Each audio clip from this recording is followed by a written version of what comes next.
ရိုင်ကြားဝင်ဖြန့်ဖြေရေးအဖွဲ့စီပင်အခွန်စီကြချင်းပိုင်ဆိုင်မှုအခွန်မဆောင်ပါကစီပင်တရားရေးအဖွဲ့များကရေရာကိုသိယူနိုင်သည်ခရိုင်ကြားဝင်ဖြန့်ဖြေရေးအဖွဲ့ PMB သည်စီပင်အခွန်စီကြမှုတွင်ကန့်သတ်အခန်းကဏ္ဍတစ်ခုအဖြစ်အနေချင်းပါဝင်သည်ရေရာပိုင်ဆိုင်ခွင့်ရယူရန်အတွက်တရားစွဲမှုစတင်ရန်စီပင်တရားရေးအဖွဲ့သည်ခရိုင်ကြားဝင်ဖြန့်ဖြေရေးအဖွဲ့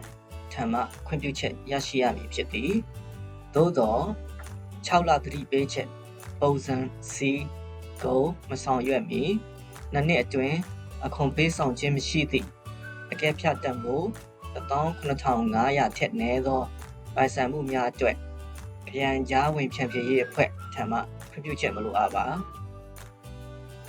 ခရိုင်ကြားဝင်ဖြန့်ဖြေရေးအဖွဲ့နှင့်ပါဝင်ပတ်သက်ခြင်းမပြုမီမှတ်ပုံတင်ထားသောပိုင်ရှင်များသည်၎င်းတို့၏မြေယာပိုင်ဆိုင်မှုဆုံးရှုံးခြင်းမှကင်းဝေးစေရန်အတွက်အခွန်ပေးဆောင်ရန်စီပင်တရားရေးအဖွဲ့နှင့်တိုက်ရိုက်အလုပ်လုပ်သင့်သည်ခရိုင်ကြားဝင်ဖြန့်ဖြေရေးအဖွဲ့သည်စီပင်တရားရေးအဖွဲ့၏သဘောတူခွင့်ပြုချက်အတွက်ခရိုင်ကြားဝင်ဖြန့်ဖြေရေးအဖွဲ့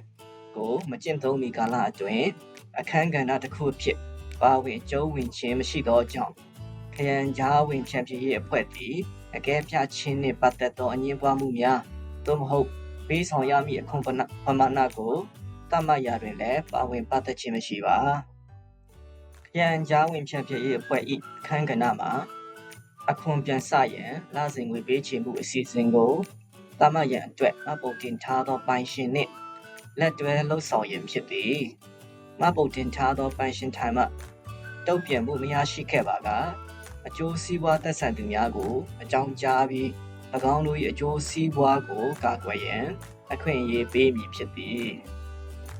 မှပုံတင်ထားသောပိုင်ရှင်ထံငွေပေးချေမှုအစီအစဉ်ကိုမပြုလုပ်ပါ